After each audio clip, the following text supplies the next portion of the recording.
She had been so confident, nearly cocky really, about how finely tuned her senses were when it came to watching Bella. She had told me once that it was the clearest she had ever seen a human, and though she had refrained from saying it out loud, I heard the rest of her thought. Bella was almost as easy to see as a vampire, because she was already so familiar and accepting of our lifestyle, so ready to be a part of it. As upset as it had made me, I had at least been able to take comfort in the fact that Bella's future was so clear in Alice's focus. So where was that clear picture now? We arrived at my house a few minutes later. Emmett and Jasper had already gone, but the rest of my family stood waiting just inside the door. My eyes went instantly to Alice, eager to demand an explanation for how a vampire was allowed to get into Bella's room when she was supposedly on the lookout. Carlyle took one look at my expression, and his thoughts were immediately reproachful. "Calmly, Edward. This isn't her fault. She already feels bad enough. Please remember, she can't see everything all at once."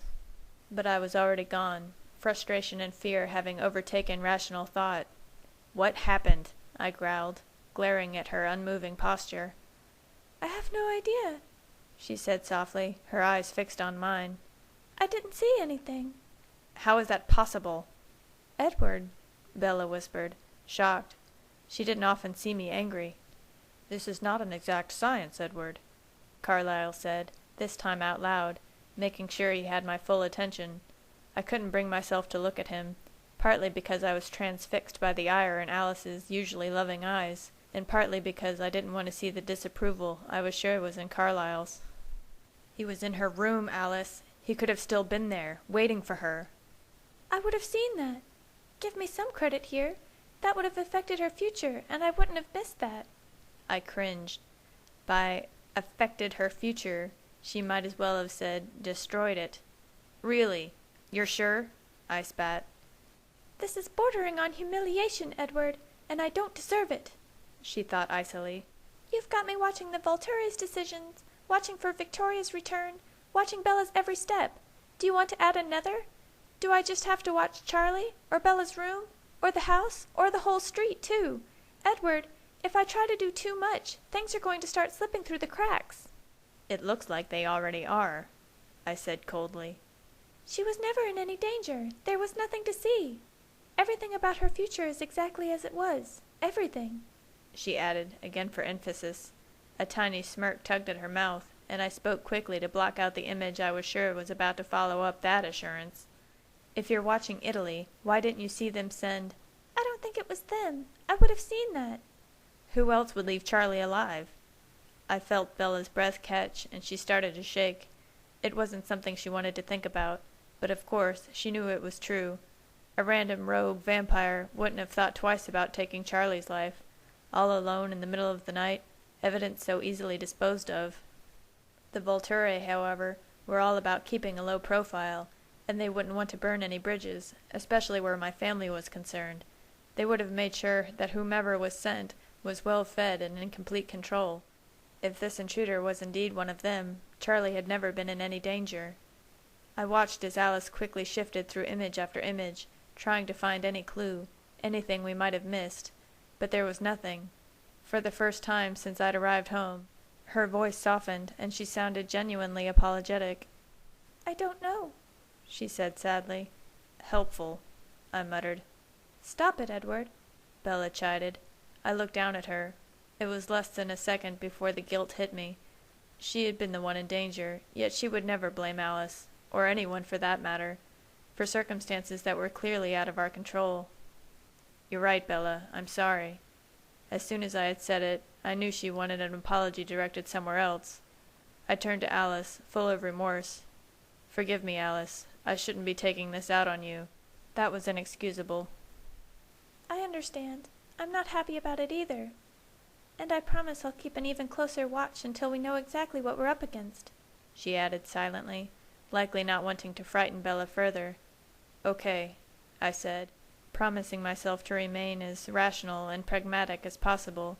The last thing Bella needed was to see how fearful I was about the situation. The best thing we could do for her, at this precise moment, was let her know she was protected. "Let's look at this logically. What are the possibilities?" "She's being tracked again. Can't keep herself out of trouble for 5 minutes." Rosalie thought icily. Another coven spontaneously decided to pass through town and happened to catch her scent, Alice thought, searching for a reason she didn't see them coming. Poor dear, it must be terrifying knowing someone was in her home. Esme's motherly kindness and concern took over her every thought, and I led Bella to the couch to sit beside her. She put her arm lovingly around Bella's shoulder, while I held Bella's hands tightly in mine, careful not to crush her, but feeling a desperate desire to hold her closer. "Victoria?" Carlyle asked, as I shifted through everyone's thoughts, trying to find something I hadn't already considered. No, I didn't recognize the scent. He might have been from the Volturi, someone I'd never met. Alice was quick to interject. Aro hasn't asked anyone to look for her yet. I will see that. I'm waiting for it. That was when it hit me. The reason one of them could have slipped through Alice's radar. She was watching for the wrong thing. You're watching for an official command? You think someone's acting on their own? Why? The Volturi presented a united front on the surface, but I had the opportunity to look into their minds. It was fascinating the way Aro simply assumed the others would follow him blindly, yet the more I heard, the more I realized that some of their loyalties were holding on by a very thin thread.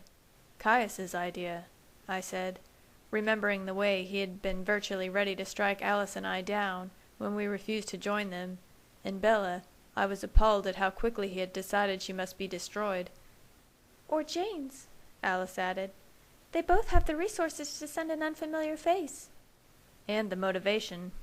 I felt my fist clench as I thought back to Jane's hate-filled mind. She was drunk with power, and willing to do whatever was necessary to hold on to her place of honor at Aro's side. From the moment Aro had made his proposition to us, she was furious, under the impression that adding Alice and my talent to the mix would diminish her importance in his eyes. Then, when she heard Aro discussing the possibilities of Bella's future powers, should she be changed and choose to join them, a new wave of hatred took over. Her fury was fueled even more by the fact that her particular talent had absolutely no effect on Bella. Esme's words broke into my thoughts, and I forced myself to relax, reminding myself of the necessity to keep a cool head. It doesn't make sense, though, she said, her arm still around Bella. If whoever it was meant to wait for Bella, Alice would have seen that. He, or she, would have had no intention of hurting Bella, or Charlie for that matter. Bella went rigid at my side. It's going to be fine, Bella, Esme said soothingly. But what was the point, then? Carlyle said, mostly to himself. Checking to see if I'm still human? Bella asked, her voice surprisingly steady, like it was a valid reason for them to have made the visit. I chose not to dwell on that. Possible, Carlyle said. Then he glanced at me so quickly I was sure Bella hadn't seen. We may have less time than we think. My eyes widened, but before I had time to let panic truly take over, Rosalie's bitter mind distracted me. Idiot's already made her choice, might as well get it over with and be done with it. Then they can go run off to wherever it is they're going and leave the rest of us alone. It's ridiculous. Constantly on the lookout. Don't know how Alice can stand it. As she launched into a string of incoherent insults, I felt miserable and hopeless. Rosalie, my one strange but sure partner in the battle to keep Bella human, had finally given up. Even she was tired of the fight, ready to give in for the sake of convenience. As my thoughts grew more dejected by the second, Emmett and Jasper came running into the house. "Long gone, hours ago," Emmett said, adding a silent apology to me. "The trail went east, then south, then disappeared on a side road. Had a car waiting." "That's bad luck," I said under my breath, as an image of the wolf pack tearing the menace limb from limb filled my mind. If he had gone west, well, it would have been nice for those dogs to make themselves useful.